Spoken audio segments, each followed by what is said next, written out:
Originario de San Juan, Argentina, nuestro invitado de hoy estudió la carrera de Derecho y en 1975 emigró a México, donde estudió actuación en el Centro Universitario de Teatro del UNAM.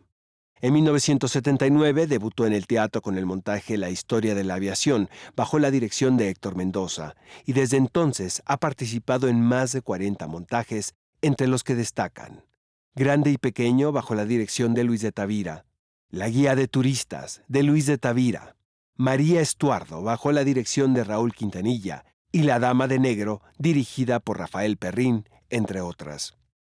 En televisión ha desarrollado una importante trayectoria en telenovelas como Locura de amor, El juego de la vida y Alma de hierro, solo por mencionar algunas. En cine ha participado en más de 30 películas, entre las que destacan La mujer de Benjamín, de Carlos Carrera; Desiertos mares, de José Luis García Agrás; La ley de Herodes, de Luis Estrada; y 5 días sin hora, de Mariana Chenillo, solo por mencionar algunas. También se ha desempeñado como docente y como director de teatro. Su destacada trayectoria ha sido reconocida con un premio Ariel de la Academia Mexicana de Cinematografía. También ha sido premiado en varias oportunidades por la Asociación Mexicana de Críticos de Teatro, entre otros reconocimientos. En TAP tenemos el privilegio de presentarles a Juan Carlos Colombo. Un gustazo, Juan Carlos Colombo, que nos acompañes aquí en el taller de actores profesionales. Igual, Oscar. Vamos a pasar muy bien, estoy seguro.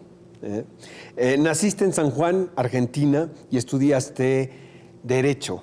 Me atraía, había un refrán en la Argentina de San Martín que decía, serás lo que debas hacer y si no, no serás nada. Y se cambiaba en serás lo que debas hacer y si no, serás abogado. Y un poco, esa carrera había en la provincia, en el lugar, entonces estudié abogacía. Y de última no me disgustó, la verdad que la disfruté mucho. Me recibí, fui uno de los mejores alumnos, me recibí primero que todos. Y después me di cuenta que tenía algo que ver con la actuación, ¿no? Porque los abogados se representan y los actores también representamos, ¿no? También ya nos lo han dicho eso aquí, en el taller de actores Y profesionales. además trabajamos en un foro ambos, ¿no? Entonces sí tiene algo que ver. Y me dio una estructura mental, o sea, de pensamiento y de visión universal. Estudié en una universidad católica que en ese momento era bastante universal la formación, lo cual agradezco, ¿no? Pero nunca dudé de que lo que yo quería era ser actor. Es lo que te quiero preguntar. ¿Cómo surgió en ti el interés en el teatro?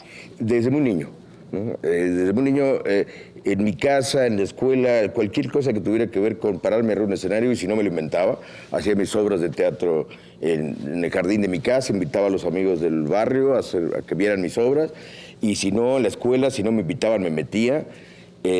Siempre me atrajo profundamente. Me metía a un teatro y sentía así como el que siente la vocación religiosa, que siente que ahí ha sido llamado. Y me trajo toda la vida, ¿no? Lo que pasa, como te digo, en provincia no habían canales para pensarlo como una profesión, ¿no? Pero vaya, había grupos de teatro en los Había cuales grupos, pero participabas. como es provincia, y estamos hablando de los 60, o sea, amateur, no podía llegar a más. Yo no era mi intención ser amateur, ¿no? Y la capacidad de ser profesional me la dio México, ¿no? Llego acá y, bueno, me meto en la universidad y ahí cambia la historia, ¿no? En 1975 llegas aquí a la Ciudad de México, pero ¿qué fue lo que te motivó a hacer este viaje para acá? Te digo, me corrieron, pero salí legalmente y salí con una beca de intercambio que no ¿Por qué te corrieron? como abogado, por andar haciendo defensas de presos políticos en un momento muy inoportuno políticamente. Todavía había un margen de legalidad, porque estaba Isabelita Perón, no había la dictadura. Entonces un montón de muchachos, compañeros míos, amigos, caían al bote, porque había una ley de seguridad nacional que era infame, o sea, iban todo el mundo al bote o nadie, ¿no? Entonces, como yo me manejaba, estuve mucho tiempo trabajando en tribunal penal, entonces sabía los manejos de la policía, le saqué un montón de chavos que no tenían por qué estar ahí, y a la policía les molestó mucho, ¿no? Este asunto. Entonces, con algunos amigos me mandaron un recado diciendo que, bueno, vas a aparecer con 2 balazos en la nuca, porque nadie te va a defender, así que mejor vete, y me fui. ¿Y tú sales solo de Argentina? Solo, conseguí una beca. Te digo que cuando llego acá no funcionaba. Cuando se empezó a aclarar que sí existía la beca en la embajada, viene el golpe de Estado, ya ni me aparecí por la embajada. Claro. ¿No? Porque las condiciones no eran para ir ¿Una beca para estudiar? Para hacer intercambio de estudios acá y otro allá, ¿no? Pero bueno, no funcionó, pero ahí ya me fui acomodando. Sabes que es muy curioso porque cuando uno tiene la oportunidad de moverse a otro país, también hay una oportunidad de reinventarse, ¿no? Y decides estudiar actuación, caray. Sí, bueno, quería y venía con una beca para eso. para teatro. En ese sentido te digo, yo nunca afortunadamente dudé que era lo que me gustaba y lo que quería, ¿no? Podría haber hecho otras cosas en la vida, alguna vez he hecho alguna que otra cosa, he vendido libros porque cuando no tenía trabajo, pero bueno, era el peor vendedor del mundo, ¿no? O sea, sí, eso en la vida me ha dejado una satisfacción, ¿no? De que aún en los peores momentos no he dudado de que lo que tengo que hacer en la vida es ser actor, ¿no? Que exitoso, fracasado, no importa. Eso es lo que me toca en la vida, ¿no? Entonces, me toca hacerlo en México en condiciones extrañas, porque el exilio te da una visión extraña de que estoy aquí porque quiero o porque no puedo regresar, etcétera, ¿no? O sea, ese periodo primero fue bastante difícil, ¿no? De decir, bueno, ¿cómo me integro? Y te integras porque el teatro me integró, ¿no? ¿Te inscribes rápidamente al Centro Universitario de Teatro? Curiosamente, cuando en la embajada, la que estaba de grada cultural, era una que había sido actriz infantil y me mandó directo a CEU, a la dirección de teatro con Héctor Mendoza, y ahí me vinculé a tanto a Filosofía y Letras, que estudié dirección, y al Centro Universitario de Teatro, ¿no? ¿Tenías antecedentes de la escuela, de los maestros? En absoluto, fue suerte. Es decir, que esta gente de la Embajada Argentina me mandara directamente a uno de los mejores lugares, por lo menos en ese momento, ¿no? O sea, era así, el boom del CUT, ¿no? El boom del teatro universitario, que estoy hablando en 75, 76, hay memoria, estaban en Europa cuando yo vine y regresaron, o sea, caí en un lugar fascinante, ¿no?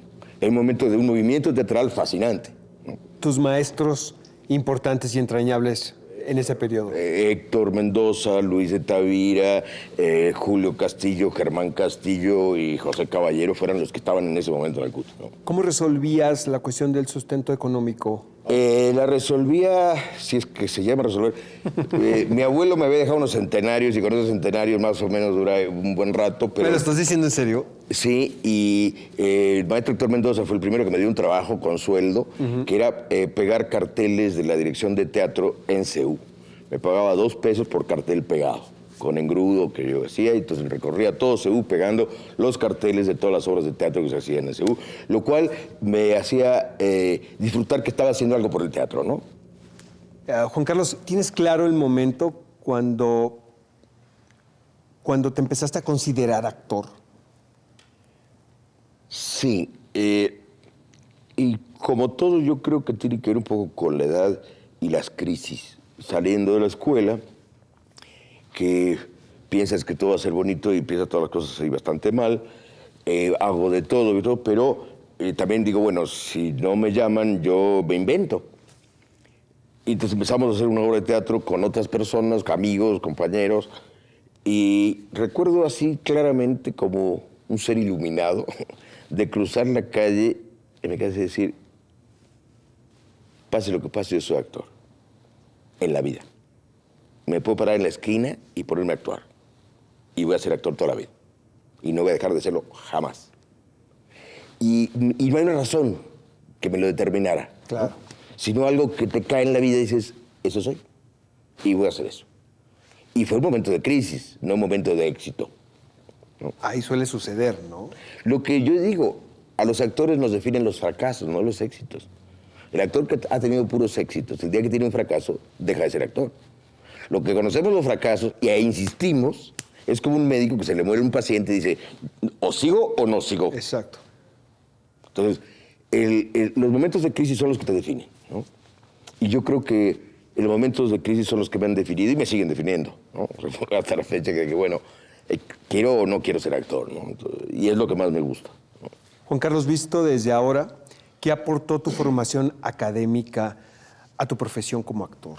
Soy un gran defensor de la escuela. Las escuelas, también hay gente que rechaza mucho las escuelas, más en este terreno, pero a mí me dio, además de una técnica, que la técnica se puede adquirir de muchas maneras, en mi caso concreto me dio una mística, y que yo agradezco muchísimo. Y que la mística que tengo como actor no es exactamente ni la de Héctor Mendoza, ni la de Luis de Tavira, ni la de mis maestros, cada quien tiene la suya. Pero la mística es preguntarse, antes que nada, ¿por qué voy a hacer esto? Y tener una respuesta válida. A veces puede ser porque no tengo lana. Lo voy a hacer porque necesito dinero. Es una respuesta. Entonces no le pongo más expectativa. Lo que voy a hacer es que quiero cobrar una lana. O voy a hacer esto porque quiero trabajar con este director. Quiero hacerlo porque la obra me gusta, porque me gusta el personaje, porque es el momento para hacerla, o porque me estoy arriesgando a inventarme un proyecto, que los he inventado varias veces en mi vida. Entonces, esa sensación de tener un porqué más allá de la visión de que esto pueda ser un éxito o no, sino que yo lo necesito hacer. Es lo que a mí me da una escuela como el CUT, me da la mística de preguntarme por qué yo, Juan Carlos Colombo, quiero hacer esto en este momento de mi vida, ¿no? Para mí. Ya partiendo de eso, bueno, esperé que al público le guste, que funcione, que mi trabajo sea bueno. ¿Sí me explico? Sí. ¿No? Lo que para mí es una mística, ¿no? Juan Carlos, tomando en cuenta todo esto que estás compartiendo con nosotros, ¿hay algún consejo que le dirías a algún joven que nos está viendo en este momento en televisión que tenga la intención de estudiar actuación? ¿Y cuál sería, si es que lo hay? Es difícil, ¿no? Porque yo creo que no hay mejor aprendizaje que la experiencia y arriesgarse a las experiencias. Las experiencias pueden ser muy rimbombantes o muy pequeñas, pero uno sabe que se está arriesgando como deporte extremo. Considerar que lo que hacemos es un deporte extremo y nos puede ir muy mal y el parapente se nos puede caer y nos hacemos pedazos en el piso y nos va a doler muchísimo. El asunto es la capacidad de levantarnos, ¿no? Y de volver a intentarlo y acercarnos a la gente que hace teatro. Tarde o temprano, yo creo cuando daba clases que en este momento con frecuencia me llaman, pero yo he llamado mucho más a otras personas para que me llamen, o buscado para trabajar a directores, otros actores o productores de lo que me han llamado a mí. Y muchas de las llamadas que me hacen, yo las provoco. O sea, yo soy el que tengo que insistir. Y hay un tema importante, porque parece ser como actores que dependemos de que nos llamen. Y esto recuerdo que me lo contaba Balzaretti de Gálvez, que se encuentra Balzaretti con Gálvez en los Churubusco, y le dice Gálvez, ¿qué ando haciendo aquí, Balzaretti? No, pues aquí buscando trabajo, maestro. O sea, Balzaretti, este trabajo no existe, este trabajo se inventa. Claro. Y es cierto, ¿no? Hay una parte que uno lo tiene que inventar. Uno tiene que ir y pedir y buscar, inventar, juntarse con otro tipo y hacer. Yo hice clown, porque tuvimos clases de clown en el Parque de los Venados. Esto uno lo tiene que inventar, no te puedes quedar esperando, ¿no? Ni siquiera a un nivel que hayas tenido un reconocimiento. Si yo me quedo esperando en mi casa, a lo mejor me llaman, pero a lo mejor no me llaman. Yo hasta la fecha tengo como una disciplina de buscar opciones. Y así como te contaba de Toño Serrano, volvimos a contar, vamos a hacer algo, y al rato lo hacemos. Es nada más creer en la utopía de que lo voy a hacer, y lo voy a hacer con este que quiero, con este que admiro, con esta gente. Lo busco y le pido y le ruego incluso trabajar, ¿no? Yo creo que hay que a veces que dejar la dignidad de lado y ir a pedir, ¿no? Y a decir, yo quiero trabajar contigo, ¿no? No quiero que me des trabajo, quiero trabajar contigo. Tarde o temprano uno encuentra su lugar. Es muy difícil, porque en otras profesiones los lugares están claros, ¿no? Yo voy a ser oftalmólogo o voy a ser ginecólogo, ¿no? No hay modelo de actor, ¿no? Solo vamos desarrollando uno, como vamos desarrollando una técnica personal a partir de otras técnicas, ¿no? Pero nuestra técnica va cambiando porque nosotros cambiamos, ¿no? No somos el instrumento cambia, ¿no? Pues gracias, Juan Carlos. Terminamos esta primera parte del programa. Vamos a pasar al segundo bloque, ¿te parece? Sí, vamos a continuar. A mi vida sexual. A la vida sexual del señor Juan Carlos Colombo.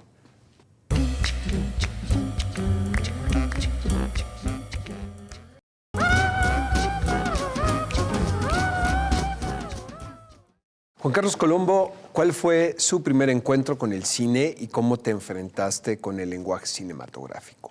Mi primer encuentro fue porque estaba yo en el Centro Universitario de Teatro y los alumnos del CCC, que estaba recién creado. Yo entré en el 77 y el CCC se creó en el 75. Yo trabajé con las primeras generaciones del CCC. Iban a buscarnos a los alumnos de teatro para hacer sus ejercicios teatrales, sus cortos. Y ahí lo primero que hice fue con Jordi García Herrera, un cortito sobre un cuento de Borges, pero que él lo ubicó con una visión medieval como de Lancelot du Lac. Sí, lo que más recuerdo es estar dentro de una armadura original, no era hechiza para el cine, había un consejo original y ahí entendí que estos conquistadores eran portentosos, porque a los 5 minutos de estar al sol te sientes dentro de una sartén. Pero fue una experiencia muy padre, o sea, me gustó, ¿no? Creo que siempre me ha gustado y de ahí seguí trabajando con muchos de ellos, con Walter de la Gala, con muchísimos alumnos del CCC, tengo como una carrera, creo que tengo récord Guinness de óperas primas del CCC, y de ejercicios con el CCC. Creo que fue mi escuela de actor de cine, no la mía, o sea, de muchísimos actores, que es una cosa que se reconoce poco del CCC, que ha sido también no escuela de cineastas, sino también de actores. Porque en los cortos, en estos ejercicios de los alumnos, también los actores experimentábamos, porque no arriesgábamos una de 35 milímetros, entonces se va a ver ahí.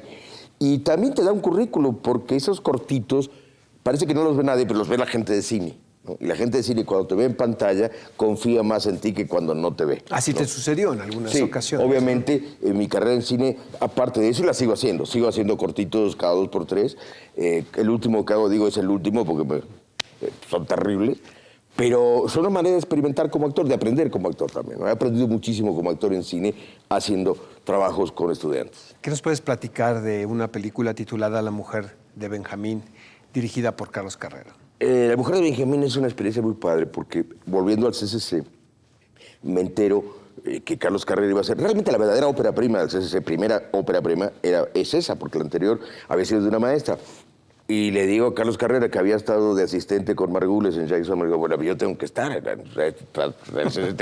Me dice, no tengo papel para ti. A ver, dame el guión. Entonces le digo, el cura. ¿Cómo? Sí, los curas no son del pueblo. Los curas son de afuera y por eso son unos tipos muy extraños y muy atractivos. Lo cual la vida real nos demostró, porque cuando fuimos ahí a la iglesia, el cura que me vino a dar algunas instrucciones, yo era un bebé de pecho comparado con ese cura. El tipo galán, encantador, simpático, más culto que todos, ¿no? Y ahí fue esta cuestión de, como vuelvo al tema de lo que me decías de un consejo. Yo me inventé el personaje. Bueno, lo inventamos con Carlos Carrera, lo terminamos de reinventar muchas veces, pero yo fui y me metí. Si me espero que me llamen, no me llaman. Esto se inventa por amor, también por pasión, ¿no? En 1995 participas en Desiertos Mares de José Luis García Gras, un trabajo por el cual obtuviste una nominación al Ariel como mejor actor coestelar. Así es. Además, recuerdo hasta la fecha todo lo que tiene el cine es que te deja un recuerdo de vida maravilloso, ¿no? O sea, el cine para mí significa una experiencia de vida única, irrepetible, por encima incluso del resultado de la película. En este caso, con José Luis, fue una experiencia también de relación al punto que en algún momento me decía, es que estás igualita a mi padre, hasta que me pasa una foto y no me parecía en absoluto a su padre. Habíamos inventado un papá de José Luis, ¿no? Y de Carlos, por supuesto. La película era muy personal y creamos ese ambiente familiar donde incluso durante el proceso de trabajo, antes de filmar, en esta historia que mezclaba la cuestión prehispánica, el español, el mestizaje, toda esa historia de la búsqueda del padre, lo que tú estás buscando es reconciliarte con tu madre, no con tu padre, ¿no? Y la película termina así, ¿no? La reconciliación con la madre, no con el padre, lo cual es precioso. Y sentir que has participado en todo ese fenómeno de filmación. Y recuerdo toda la filmación casi a detalle, como si lo hubiera filmado ayer, ¿no? Todo lo que pasó desde el primer día de filmación al último, que fue uno de los mejores roper-ups que yo he tenido en mi vida. Hasta Markovich se dedicó a cantar ese día. Imagínate. Pues imagínate. Sí la recuerdo como una experiencia de vida maravillosa, ¿no? Hasta la fecha me emociona haber participado con... En 1999 trabajas en esta cinta titulada La Ley de Herodes de Luis Estrada. Sí. ¿Cuál fue la experiencia, Juan Carlos, de incursionar en el género de la farsa y en una farsa también muy peculiar que es la que ha creado Luis Estrada a través de estas películas? Sí, lo que pasa es que cuando me manda Luis la obra, el guión, y lo leo, yo veo una tragedia contemporánea perfecta, disfrazada de farsa. La farsa como género es un género que siempre esconde otro. En una farsa puede haber una comedia, una pieza o una tragedia. Esto es una tragedia, nada más que está disfrazada de una farsa. Y es una tragedia perfecta en cuanto a la excepcionalidad de los personajes, la trayectoria de los personajes y el resultado y la vuelta a un orden, ¿no? El desorden y la vuelta a un orden. Es perfecto. Nada más que Ana Fulia Morillo decía, yo no sé por qué la gente se ríe, a mí me duele profundamente. Es una radiografía perfecta del poder que abarca toda Latinoamérica, ¿no? Entonces, era imposible decir que no, ¿no? O sea, y también el trabajo con los demás maravillosos, muy amigos míos, como Pedro Armendáriz, como el Negro Alcázar, el mismo Perrito, verdaderamente fue un trabajo muy gozoso, porque había una gran convicción también, que eso también forma parte del cine, que para mí por lo menos, de no trabajar como chamba, ¿no? Sino es que lo que estoy haciendo estoy convencido de que vale la pena contarlo y de esta manera, ¿no? Como bien nos platicabas también hace rato, participaste por 8 años en la obra La Dama de Negro. La pregunta es esta, Juan Carlos, ¿cómo se logra mantener la mística después de tantas representaciones en un montaje así? Yo todavía no me lo he explicado muy bien, porque jamás pensé, digo, no puede durar mucho tiempo en una obra, se mecaniza y demás. Siempre me había traído, hasta en esa obra hasta que me llama Rafael Perren, y no sé qué pasa, que me atrajo, me enamoré del fenómeno y de lo que pasa con el público, y ahora no la he dejado y no la voy a dejar nunca. Yo ya formo parte de la escenografía de esa obra. Estoy haciendo esta otra y un día voy a regresar a la Dama de Negro. O sea, es algo que no me imagino sin estar ahí, ¿no? Además que actualmente es gozosa. Lo que pasa con el público es muy gozoso, ¿no? Porque es muy diferente. Y como cambia el reparto, también eso ayuda a que no te mecanices totalmente, ¿no? Pero el que hace el espectáculo de terror y de miedo es el público, no nosotros le ponemos la bandeja. Pero el público es el que crea el terror, para que además llegue diciendo, no, terror en teatro no va a haber, eso es el cine. Entonces es nuestro principal aliado porque no cree, es escéptico. Entonces ese se va volviendo en su fantasía, en su fantasma se empiezan a aparecer el terror. Yo creo que es eso. Por lo otro no sé, hay una parte que no me explico, por qué me sigue gustando. En el 2009 participas en 5 días sin hora, de Mariana Chenillo. Sí. ¿Hay alguna sensibilidad especial cuando se trabaja con una directora? Debe pensar si lo he hecho antes con alguien. No sé.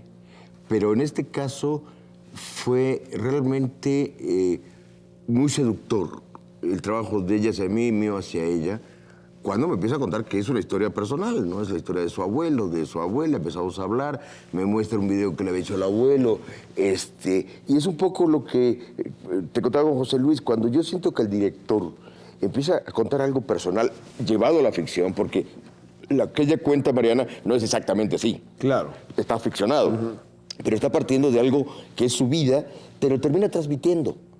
Y tú lo tienes que asumir como actor. Yo empiezo a formar parte de su vida, ¿no? Y eso pasó también en filmación, ¿no? Así como la abuela que se suicida y logra juntar a toda la familia, Mariana nos juntó a todos los actores de una manera maravillosa. Hasta la fecha nos adoramos y durante filmación fue así, qué gusto trabajar juntos, o sea, era muy gozoso, aunque Mariana es insoportablemente exigente, ¿no? Es torturantemente exigente, pero bienvenida a la tortura, ¿no? Cuando el resultado es ese. Entonces sí fue un trabajo también amoroso, ¿no? Donde terminas comportándote un poco como los personajes, todos muy unidos a través de esta historia, ¿no? Queremos terminar este bloque, Juan Carlos, platicando de un montaje en el cual te podemos ir a ver actualmente. Es una pieza teatral especial titulada Éxito a cualquier precio, Glengarry Glen Rose, de David Mamet. ¿Cuáles han sido los desafíos a los que te has enfrentado al participar en este montaje? Mira, en primer lugar, me senté en deuda con Jorge Ortiz de Pinedo, porque ya me había llamado otra vez, no había podido. Pero me manda el texto, yo no lo conocía el texto, no había visto la película tampoco, no la quise ver, pero me fascinó. Dudé porque, bueno, el personaje tiene 2 escenas en la obra. Pero de pronto empezamos a trabajar y me estaba fascinando. También el otro elemento fundamental era Enrique Singer, con el que nos veníamos prometiendo trabajar desde hace 30 años. Y nunca habíamos coincidido.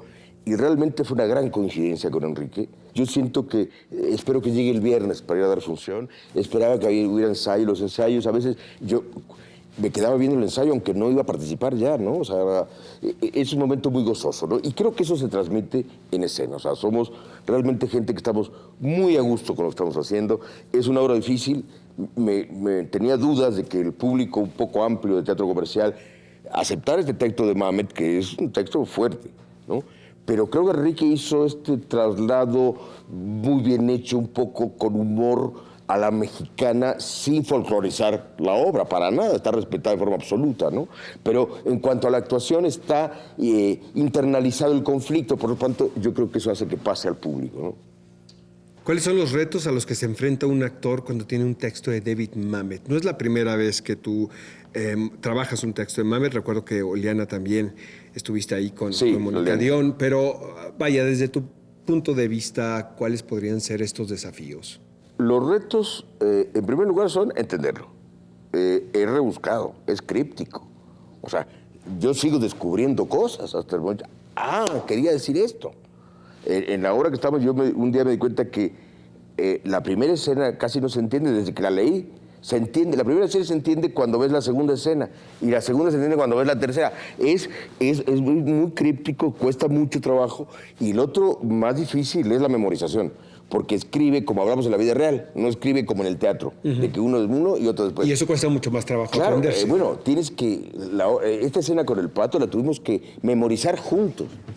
No la puedo memorizar solo, porque está metida, intercalado, como hablamos, uno sobre el otro, igual que en la vida real. Así está escrita, pero se tiene que oír y entender. No se tiene que superponer el texto. Pero es una dinámica de ritmo, ¿estás de acuerdo? Que propone el dramaturgo. Claro, de ritmo y de varios funcionamientos mentales al mismo tiempo. O sea, yo estoy hablando contigo, pero me estás... Yo te tengo que interrumpir. Pero se tiene que oír todo. Tiene que llegar todo lo que digo. Exacto. Entonces... fue memorizar juntos. Nos juntamos en su casa, en mi casa, en el teatro, a memorizar juntos. No solo a pasarla, sino a memorizarla juntos, porque no la puedo memorizar solo. Pero es muy padre, a todos nos costó horrores, horrores así de, no puede ser, ¿no? Pero cuando cae, está escrita para que te resulte muy agradable, muy gozoso decir el texto, ¿no? Es un momento muy gozoso salir de escena a decir el texto, porque está escrito para los actores, que es un poco la tesis de él, que él escribe para que los actores lo hagan bien. Nada más lo tienen que decir como está escrito. No se metan en bronca. Ni antes ni después terminar la oración. Sí. Vamos a terminar este bloque, querido Juan Carlos, y vamos a pasar al tercero. Muchísimas gracias.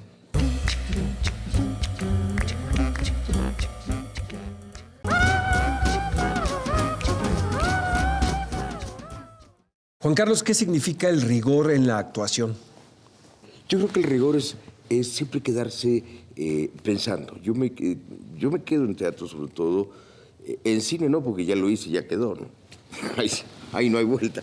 Pero ya sí me quedo pensando cómo lo hice, que hay otra vuelta, hay otro. Durante la semana me caen textos, me caen intenciones, me caen imágenes, ¿no? Es decir, el rigor para mí es no dejar de imaginar todo el tiempo cosas nuevas, aún en situaciones difíciles. Incluso, como digo, las crisis son buenas. Volviendo a La Dama de Negro, me acuerdo una vez, estaba yo realmente con muchos problemas, tengo EPOC. Entonces, en el invierno suele estar por ese momento. Entonces, de pronto, mi capacidad pulmonar y de garganta la sentía muy mal, pero de pronto eso me implicó volver a imaginar más para poder proyectar más sin apoyarme en la voz, que es un instrumento que tengo bien trabajado, que no es que tenga una buena voz natural, la he trabajado mucho. Es una cosa que también recomiendo. Trabajen su instrumento, todos los actores, porque es muy bueno. No soporto que un actor cesee, cuando el ceseo se quita, que nada más tenga una sola manera de imponer la voz. Se trabaja la voz, se trabaja distintos resonadores, siempre hay que trabajar. Y entonces, pero descubrir que la imaginación te puede ayudar a proyectar mucho más sin tener que recurrir a un arma conocida como es una buena voz, ¿no? Entonces, el rigor es eso. Tiene que ver más con la imaginación que con una cuestión moral, ¿no? ¿Eres de los actores que tienen algún ritual antes de entrar a escena? Yo creo que sí, en la medida que yo personalmente, como Juan Carlos Colombo, no tengo la menor religiosidad, soy, gracias a Dios, soy ateo, como diría Borman, pero si alguna religiosidad pude transferir fue al teatro, ¿no? Sí considero que hay un Dios del teatro, me siento un oficiante, para mí el teatro es un lugar sagrado como una iglesia. También puedo tener actitudes profanas, también puedo dar misa en una plaza pública, ¿no? Pero mi lugar es... Yo entro al teatro, mi ritual fundamentalmente es llegar por lo menos una hora antes, ¿no? Y ir acomodándome a todos los elementos. En esta última obra hay todo un trabajo gourmet atrás para todos los actores. Hay una serie de elementos que me hacen sentir que estoy ahí porque es el lugar donde tengo que estar, y en ese momento mi ritual es que desaparece el mundo. Estoy en teatro. Y todo el mundo está preocupado de que demos una buena función. Ese es un poco mi ritual. ¿Cómo podrías definir, Juan Carlos, esa confrontación que tiene el actor con el público en escena? Yo creo que hay algo ahí insondable que uno sigue buscando, a saber por qué uno sigue insistiendo en algo que le da terror. Yo creo que a todos los actores, por lo menos lo que tomamos esta carrera en serio y esta profesión, nos da terror salir de escena todos los días. Hace poco en un estreno también, la sensación simplemente de ir al estreno y enfrentarse a ese público que no sabemos quién es ni cómo va a reaccionar. Porque un conferencista, por ejemplo, se enfrenta a un público, pero sabe que el público seguramente es experto en el tema. Nosotros no sabemos quién es el público. Yo siempre estreno para porque no sabe ni de teatro, ni de mí, ni de nada. Eso lo tengo que seducir. La sensación es la misma que yo tenía en la primaria cuando ibas a un examen. Ibas en el camión diciendo, todos los demás son felices y yo no. Yo voy al matadero. ¿Y por qué voy? ¿No? Como digo, lo que más ganas me da antes de estar en escena es salir corriendo. No quiero entrar en escena, no sé quién está ahí, qué me va a ver de mí. Yo siento que el actor cuando sale a escena se desnuda sin querer, a su pesar. No tiene que sacarse la ropa. El teatro es una lupa impresionante, un microscopio.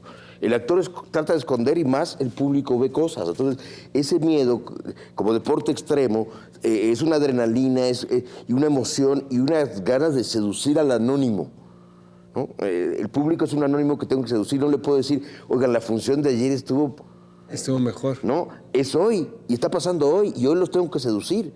Y es un reto porque si no, soy profundamente vulnerable. Si algo que hago rebota, me siento el ser más infeliz del mundo, me siento una cucaracha, ¿no? Entonces, en serio creo que es la misma sensación que tiene un deportista extremo, ¿no? O sea, que puede morir, ¿no? Que te puede matar ese fenómeno, ¿no? Pero es adicción. Yo creo que si alguna adicción he tenido en mi vida, que no niego ninguna, el teatro es la mayor de todas. O sea, porque incluso pasa mucho tiempo, por alguna razón, que no hago teatro y me ando síndrome de abstinencia, de las arañas me agarro, o sea, mal. Cuando fui a Argentina a hacer esta serie de Amor Mío, pues hice una obra de teatro con Felipe, mi hijo. Entonces me decía, ¿estás loco? ¿A qué hora vas a...? Saqué tiempo, no sé cómo, hicimos la obra que era la de Sergio Zurita. La de No te preocupes, ojos azules. Exacto. La hice con mi hijo. Y decías de Frank Sinatra y tu hijo de Kurt Cobain. Se la hice allá, con mi hijo, la dirigió el Flaco Ibáñez. Que le pregunté a Sergio, sí, que la dirige el Flaco. Es un textazo, ¿eh? Textazo y fue... Más trabajar con Felipe, que no había trabajado nunca, y en Buenos Aires, pero era porque yo necesitaba hacer teatro. Cuando hago una novela, digo, no voy a hacer teatro porque es muy... Y al rato voy y me meto, o sea, es adictivo. Habiendo trabajado, Juan Carlos... El cine también tiene algo de adictivo. Habiendo trabajado en cine, en teatro y en televisión, ¿encuentras diferencias en crear un personaje? ¿O básicamente es lo mismo? En el teatro, la construcción del personaje fundamentalmente se pasa por la relación actor-director, ¿no? En el cine, esa relación actor-director es importante, pero hay otros elementos que uno no puede tomar en cuenta, que no dependen del actor. Desde la luz, el sonido, la música que se va a poner después, la cámara, cómo se maneja. La cámara empieza a contar antes de que aparezca el actor. En teatro no. El teatro empieza cuando el actor aparece. Puedes hacer luz y sonido, que la obra empieza cuando entra un actor. Y cuando el último actor se va, se acaba la obra. En cine no. Hay muchos elementos narrativos donde el actor forma parte de un lenguaje que desconoce. El actor desconoce en qué lenguaje está metido en cine. Por lo tanto, depende mucho más de ese otro lenguaje que él no va a poder manejar. No participa tanto. Entonces participa uno en la comprensión y el entendimiento de los mundos que el director te quiere mandar. Pero la creación de personaje en teatro es mucho más del actor, ¿no? O sea, el actor es el que realmente propone el personaje, a veces claramente, a veces intuitivamente, a veces racionalmente, a veces académicamente, o a veces por loco que está, pero lo propone. Y todo buen director se dice, yo lo que trabajo es con lo que el actor propone, ¿no? En cine es menor.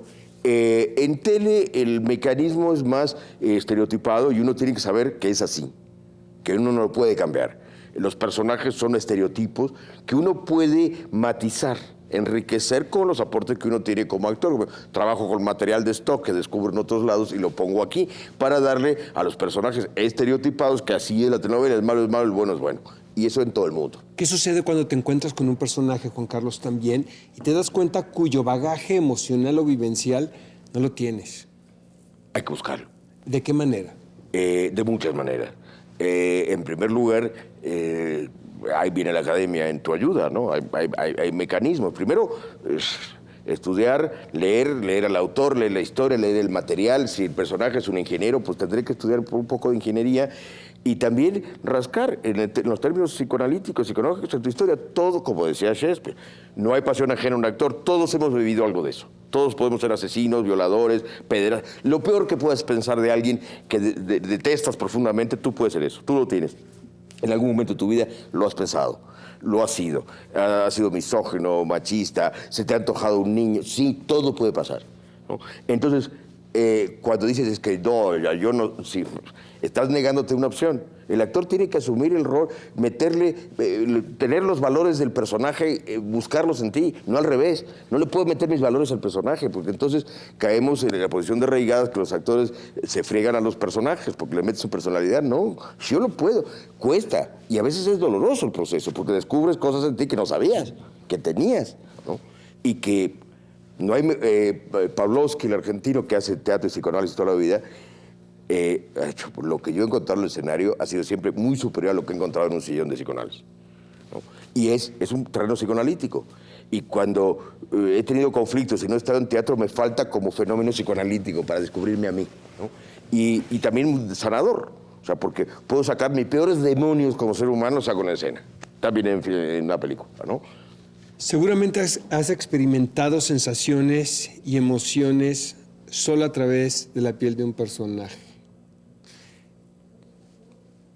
¿Tienes algún recuerdo de alguna emoción así que haya sucedido con alguna interpretación? Yo creo que como actor de teatro, el trabajo que más llegué a tocar fibras desconocidas fue la guía de turistas con Luis de Tavira. Yo estuve presente en la última función de esa temporada, Juan Carlos, y me recuerdo que fui a felicitarte y nunca se me va a olvidar lo que me dijiste. Me dijiste, ¿sabes qué, Oscar? Sentía que estaba levitando. A veces Sí, fue sensacional. Sí, ese camino que encontré como actor, siempre lo busco. Como te digo, no siempre tendré un texto de Boto Strauss para desarrollarlo, pero el camino es el mismo. El otro texto, el modelo, la telenovela que esté me pondrá el límite, pero encontré un camino, ¿no?, maravilloso de la posibilidad de entregarse, ¿no?, de dejarse ir, ¿no?, a un personaje, que es como un acto amoroso, ¿no? Como, yo comparo mucho lo que hacemos con el acto, con hacer el amor, ¿no? O sea, primero porque hacemos básicamente casi lo mismo, ¿no? Pero no sentimos que es lo mismo, ¿no? Cuando hacemos el amor, sentimos que es diferente, aunque básicamente es lo mismo, aunque nos leamos el Kama Sutra. Esto es igual. La gente dice, ¿cómo no se cansan de hacer lo mismo? Pues es que no es lo mismo. Y hacer el amor no es lo mismo. Y requiere entrega y reentregue, de pronto deshacerse en el otro, perderse en el otro. Aquí el otro es el público. Perderse en uno, dejar de ser uno, en el amor es maravilloso y en eso también, ¿no? Lo mejor que puede hacer un actor es trabajar lo suficiente como para desmoronarse, desarticularse, ¿no? Que es un poco, volviendo al tema de mi discusión teórica, porque no he hablado nunca con Rey Gadas, es que el actor no tiene por qué imponerle la personalidad. El actor se tiene que desarticular para ser un personaje, romperse, desestructurarse por completo, lo cual suele ser doloroso, peligroso, da mucho miedo. En un proceso creativo los actores tenemos momentos de mucha crisis, de mucho miedo. Y eso en el teatro es muy evidente porque son los conflictos de teatro es por eso, porque la sensibilidad está ahí y te estás desmoronando. Entonces, hasta que ese desmorone vuelve a crecer, vuelto personaje actor. O sea, no hay diferencia. No hay un personaje exterior de uno, pero uno se transforma. Yo sí creo que hay una transformación interna, externa, que no voy a cambiar mi voz ni mi físico, pero sí hay algo que me hace llevar a transmitir y transmitirme a mí que estoy de otra manera en el escenario, ¿no? Y eso es muy placentero, muy peligroso, porque te digo, como en el hacer el amor, ¿no? Estás haciendo el amor y una ligera palabra te puede desmoronar, ¿no? No hay peor cosa, peor momento vulnerable que el hecho amoroso, ¿no? El hecho sexual, erótico, te puede destrozar como persona. También esto, ¿no? Pero uno tiene que tener un poco esa actitud.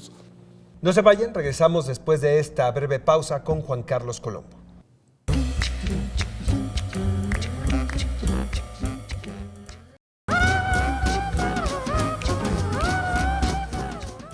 Querido Juan Carlos, ¿cuál es la función del arte? El arte lo que tiene que hacer es ser un gran motivador de tus sensaciones, más gozosas, más superficiales, más profundas, más delirantes, más molestas. Es decir, el arte te tiene que provocar algo, ¿no? Y algo que no esperabas que te provocara. Por eso yo creo que el público que va al teatro, aunque no lo sepa, va a que le pase algo que no sabía.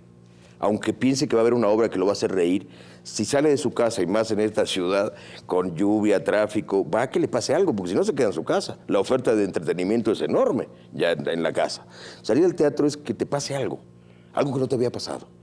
Y es la misión única que puede tener un artista, ¿no? Pero para eso te tiene que pasar primero a ti, algo que no te había pasado, para provocar en el otro algo nuevo, que te permita sobrevivir a un mundo totalmente sin ilusiones, nos vamos a morir.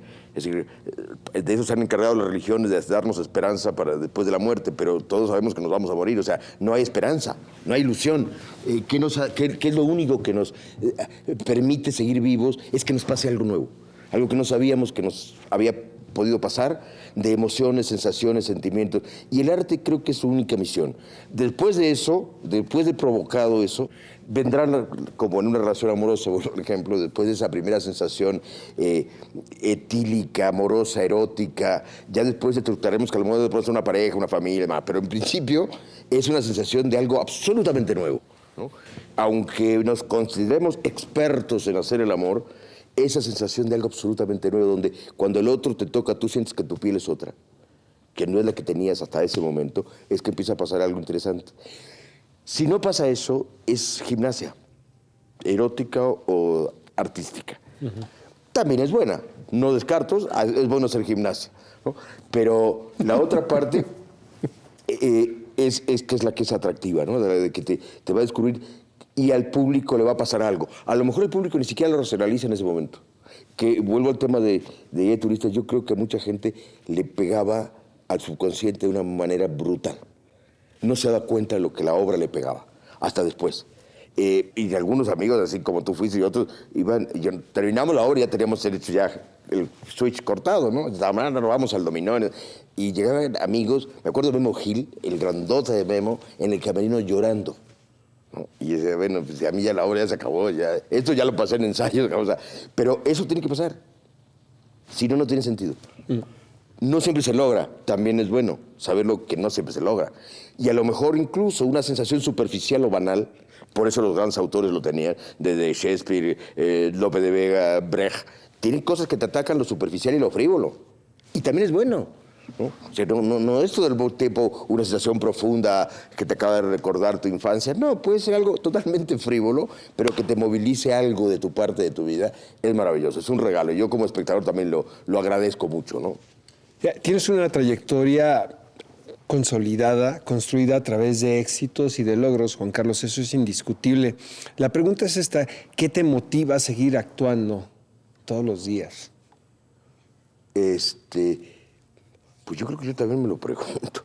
Es decir, ¿por qué me sigo entusiasmando, emocionando, con la misma emoción que te di de la infancia, ¿no? Yo creo que cuando iba a presentar mis obritas ahí a los amigos del barrio, me emocionaba mucho y podría no hacerlo, ¿no? Decir, ¿por qué estoy metido en esto?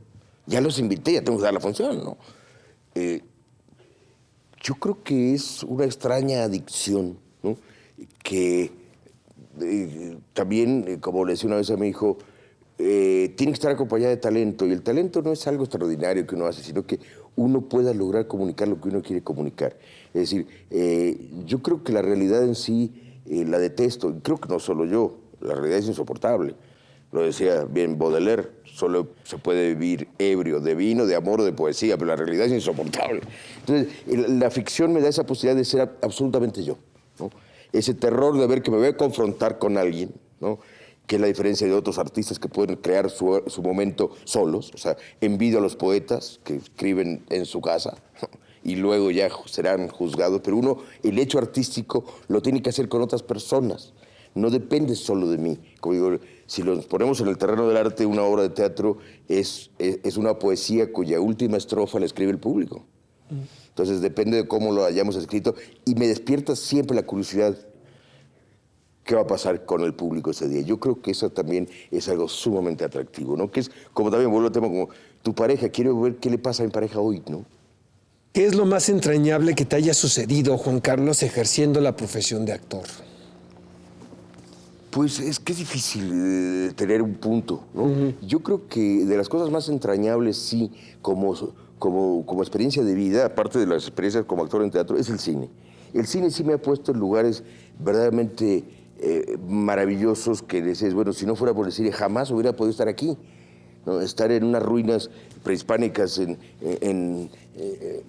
que a las 5 de la mañana cuando amanece, cuando atardece, o estar en un determinado, o en el Usumacinta, que nunca se hubiera ocurrido ir, ¿no? El cine siempre, al punto que a veces se me olvida la película que hice, pero no me olvido del momento, ¿no? Y eso para mí es lo más entrañable del cine hasta la fecha. El cine siempre me sigue atrayendo, tal vez, digo, la adicción del cine es distinta a la del teatro, pero es que me va a pasar algo como persona que no me va a pasar de otra manera. Solo el cine me puede poner de determinada manera en determinado lugar y vivir la vida desde un ángulo totalmente distinto. Tanto yo creo que los que hacemos cine sabemos, cuando volvemos a pasar por ese lugar, sentimos que hay algo nuestro ahí en esa esquina. O sea, algo vivimos totalmente nuestro. Nos apropiamos de esa esquina, aunque hubiera sido una mierda el lugar de la locación, lo apropiamos, ¿no? Ya pertenecemos a ese lugar, ¿no? En esta última película hice Los Bañistas, se hizo ahí en La Romita, y hay una placa que ahí se filmó gran parte de Los Olvidados de Buñuel. Pues te da una sensación maravillosa de estar ahí donde filmó Buñuel, ¿no? Con Cobo. O sea, puta, estoy viviendo algo único, inédito, y que no se va a repetir y va a quedar en mi acervo personal para siempre, ¿no? Y eso, el cine sí es algo maravilloso y que se lo agradezco profundamente. Y al cine mexicano mi amor es profundo, por eso cuando me pongo a discutir de lo que no me gusta que pasa en el cine, que no se vea, puedo ponerme de muy mal humor, ¿no? Porque, como te digo, conozco a los chavos de las primeras generaciones del CCC, gente talentosísima, que a veces no hicieron nada. No pudieron, porque hay que tener cierta habilidad para manejarse en el mundo de la grilla cultural o de la económica para poder filmar la película, pero eran muy talentosos, como mencionabas hace un rato Walter de la Gala, que hizo su primera ópera prima, digo, su tesis, y no pudieron lograrlo, ¿no? Y a mí el cine me ha dado esa posibilidad de experimentar la vida de una manera que yo no hubiera podido lograrlo jamás solo. Esta es la última pregunta de la sesión, Juan Carlos, sí es esta. ¿Qué papel crees que juega el arte y la educación en la vida diaria? Yo creo, y por mi formación incluso política en algún momento, y porque estudié seriamente, cuando lees a Marx y Engels y llevas a su máxima expresión ideológica, política y filosófica de lo que era este ideal comunista en el cual yo me formé y lo sigo teniendo, aunque sea una utopía. A mí las utopías me atraen. Era, en definitiva, el modelo comunista era un modelo de estetizar el mundo, ¿no? El mundo tendría que ser un lugar estético, un lugar de placer, de los placeres sensuales, del arte, de la vida, de conocernos, de relacionarnos. Ese era el comunismo. Y yo creo que, bueno, si no logramos el comunismo, podemos luchar por la estética en todos los ámbitos. Yo creo que un poema puede cambiar a una persona. Hay una experiencia en Nezahualcóyotl con este escritor de novela policial que estuvo 6 meses haciendo talleres de lectura con los policías de la NESA y disminuyó el delito, disminuyeron las mordidas. O sea, yo como policía, que soy un ser cucaracha del mundo, ¿puedo leer y entender y disfrutar un texto? Sí. El arte sí ayuda, sí cambia. Y sí nos ha cambiado a todos, ¿no? Hay poesías que serán para siempre, hay hechos, un cuadro me cambió, y si a mí me cambió, puede cambiarlo a cualquiera, ¿no?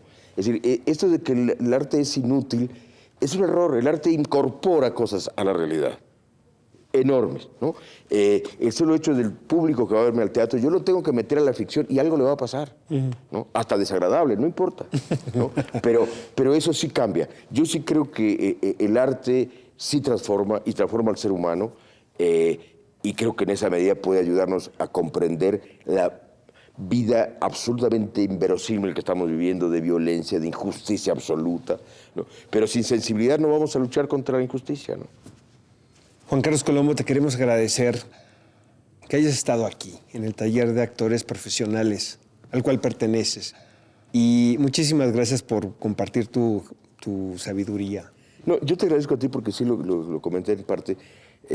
Una buena entrevista no es solo porque uno pueda contestar bien, sino porque te pase algo, también así como con el teatro, que te pase a ti, que me estás entrevistando, que me pase a mí, y que no queden respuestas que yo ya sé que tengo que dar, sino que ese hecho suceda y que nos quede en nuestra persona para siempre, independiente de que quede grabado en una cámara, nos suceda a ambas partes, ¿no? Cuando sucede eso, y en este caso, mi sudor no es casual, es que me emociono, y en ese momento sudo, es que algo pasó importante, ¿no? Y eso es más importante. A lo mejor la entrevista es una porquería, pero a mí me dejó una satisfacción enorme y eso lo disfruto mucho, ¿no? Pues es lo que tratamos de hacer aquí y muchas gracias por todo, por haber estado aquí con nosotros. A todos los que participan. Gracias.